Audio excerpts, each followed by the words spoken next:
I apologize to everyone, but I will be taking a few days off after this video. I will be back, but hospice came out and my mom only has a few days left, so I have to take some time off to be with the family and see my mom. So I'm sorry, but I will be back. I promise. So nobody leave me, please. I love you all, and thank you for all the support. I hope you enjoy this episode, and I hope it holds you over until I'm back. Thanks. Hello and welcome to the Daily Comic and Collectible, episode 435. Now today, the collectible of the day is the Hasbro Toys Marvel Legends series, Vulture Flight Gear Build-A-Figure series, Sinister Villains Tombstone action figure.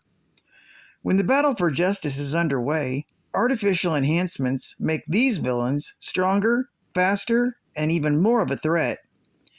Marvel's Tombstone is part of the Build-A-Figure collection that includes 6 other figures. Tombstone is designed directly from the comic book character and stands a full 6 inches in scale. Figure features a detailed design with intricate deco down to his filed teeth. Figure is superposable with premium articulation for posing and great displayability. Also includes a Build-A-Figure component. Collect them all to assemble your very own Marvel's Vulture Flight Gear with stand. Comes in a full window display box for easy and convenient display. Released by Hasbro Toys. Now, the comic of the day is The Spectacular Spider-Man, Volume 1, Issue number 139, with a cover date of June 1988, with story by Jerry Conway, art by Sal Buscema, and cover by Sal Buscema. This issue is titled Grave Memory. We open with Peter Parker sitting down to dinner with his wife, Mary Jane. He gets a call from the Daily Bugle editor-in-chief, Joe Robertson, asking him to come down to the office immediately. Sensing trouble, Peter changes into Spider-Man and web slings to the Daily Bugle. En route, a sniper tries to take a shot at him, but misses, thanks to the wall crawler's spider sense. Spider-Man goes after the shooter and webs up his escape route and demands that he talk. When the man refuses, Spider-Man knocks him out and webs him up at the end of a flagpole. When the shooter comes around, Spider-Man scares him into talking and learns that he was a blind hire to take a hit on Joe Robertson. With this information, Spider-Man leaves the shooter for the police. Sneaking into Joe Robertson's office, Spider-Man finds no trace of Joe. However, he finds a recording addressed to Peter Parker. Playing the recording, he hears Joe giving a confession to something that will end his career. The reason he decided to tell Peter is because he's a freelance photographer who doesn't have an agenda to protect Robertson or the Bugle. Much to Spider-Man's surprise, Joe confesses that he's an accessory to murder. More shocking, he says he's responsible for the deaths featured in a number of newspaper clippings involving the mobster known as Tombstone. Before he can listen to any more, Spider-Man is forced to leave with the recording when he hears Kate Cushing and J. Jonah Jameson coming. They thought they heard Joe's voice, but find no trace of him. This raises concerns, as Jonah and Kate have noticed that Joe has been acting strangely. Meanwhile, at Kingpin's office tower, the Arranger demands that the mutant, known as Roland Rayburn, work for his organization. Rayburn refuses to use his abilities to influence people for criminal ends. Unhappy with his response, the Arranger has Tombstone rough him up and force him to comply. Roland attempts to use his powers to convince the Arranger to let him go, but his powers have no effect on Tombstone. The mob enforcer points out that the Arranger is being influenced. After shaking off Rayburn's influence, the Arranger orders Tombstone to dislocate his arm. Suddenly, they get a phone call from Joe Robertson. Tombstone takes the call and asks to leave to sort out some personal business. The Arranger thinks that he won't need Tombstone's services for the rest of the night. As the killer leaves, the Arranger calls in a nurse to treat Roland's injuries. The Arranger insists that Roland will eventually use his abilities to help them. However, Roland remains defiant. Elsewhere, Spider-Man is web-slinging across the city, listening to Joe's recording along the way. Joe Robertson begins talking about his connection to Tombstone. The tale begins decades earlier, when Joe attended high school in Harlem. It was during his senior year he was an editor for the school newspaper and had recently been granted a scholarship to the Columbia University of Journalism. The most feared person in school was a young albino named Lonnie Lincoln, a bully everyone called Tombstone. One day, after working late on the school paper, Joe was confronted by Lonnie about a story that Robertson was going to write about him in the paper. Lonnie demanded to know what the contents of the article were. Joe tried to put up a brave front, refusing to tell him. However, the youth, who would have later become the deadly mobster known as Tombstone, beat Joe into submission and convinced him to drop the story. From there, Lincoln would perversely consider Joe his friend. The next morning, Joe's teacher was concerned that Joe was quashing his story, even though she hadn't read it. Joe insists that the story was a bust and that he was quashing it. However, Joe had a difficult time with the idea of compromising his future. Although Lonnie Lincoln thanked Joe for quashing the story, telling him he does good work, Joe vowed to never retract another story ever again. 8 years later, Joe was working the late-night desk for a newspaper in Philadelphia. One night, he got a panicked phone call from a crook who had information on the recent murder of Ozzie Montana. Joe rushed to the meeting place and was horrified to see that his contact had just been strangled to death. More shocking was the fact that the killer was none other than Lonnie Lincoln. Joe tried to flee the scene but tripped over some barrels. However, when he regained his footing, Tombstone was long gone. He was so frightened he returned home to think about what to do next. That's when he got a phone call from Tombstone, whose only words were about how Joe does good work before hanging up. Fearing for his family's safety, Joe decided not to report the story. A month later, Joe and his wife moved to New York City, where Joe took up his job at the Daily Bugle. Over the next 20 years, Joe followed the career of Tombstone and how he managed to escape prosecution by intimidating witnesses. He thought that he was out of Tombstone's reach until he recently saw Tombstone in New York. With his past catching up to him, Joe began collecting articles on Tombstone's career to see if he could justify his silence.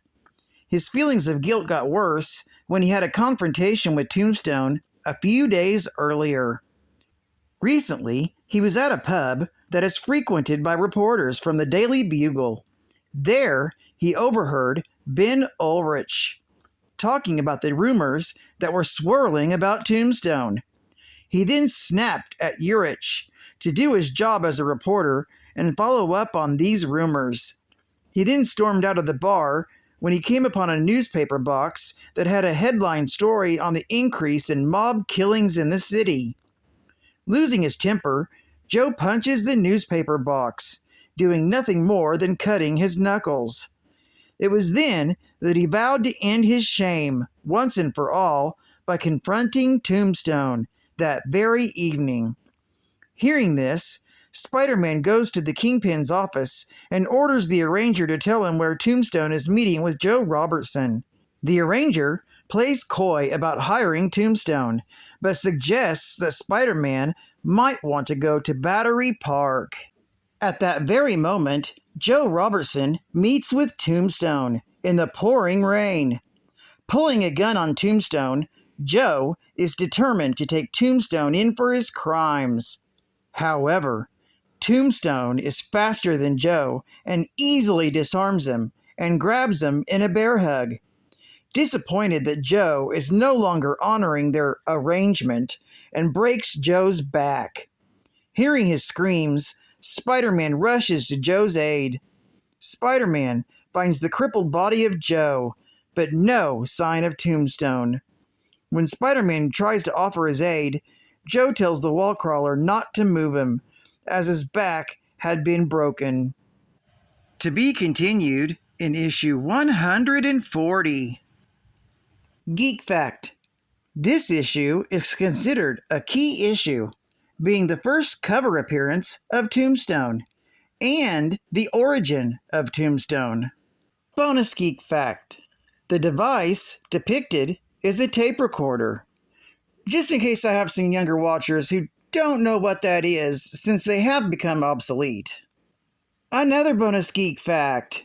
Joe states that this was when Martin Luther King Jr. was still alive and before Black was beautiful, suggesting Joe was in high school in the 1950s. Another bonus geek fact. Joe first saw Tombstone in New York in Web of Spider-Man, issue number 36, from March of 1988. Yet another bonus geek fact. Joe Robertson bumped into Tombstone 2 issues ago in Spectacular Spider-Man, issue number 137, from April of 1988. Advertising ad fact. Hello again, dirtbags. Now you can be the next Joe. G.I. Joe, a real American hero. You can be a real American hero and get a G.I. Joe action figure of you, plus your own personalized file card. Just fill out the enlisted form below and develop your own top secret file card. You can make up your own G.I. Joe code name.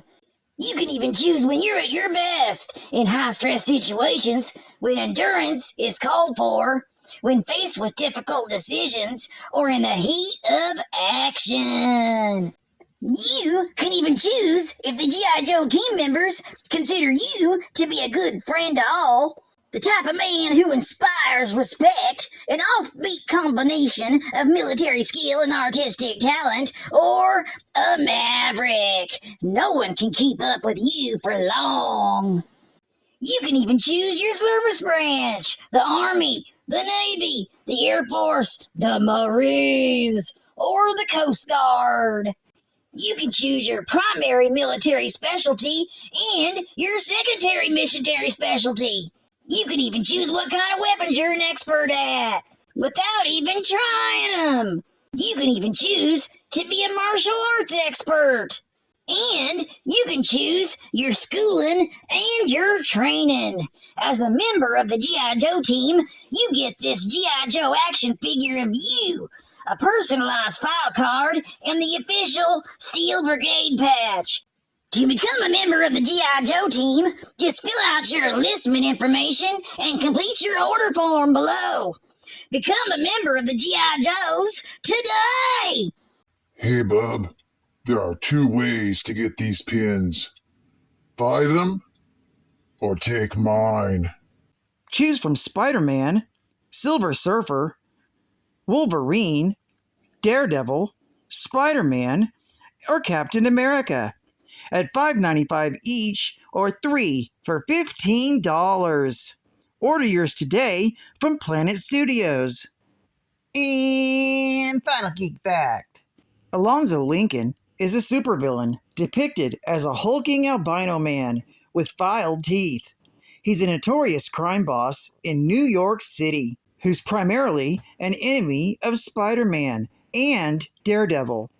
The father of Janice Lincoln, also known as Beetle or Lady Beetle, and has personal ties with Robbie Robertson.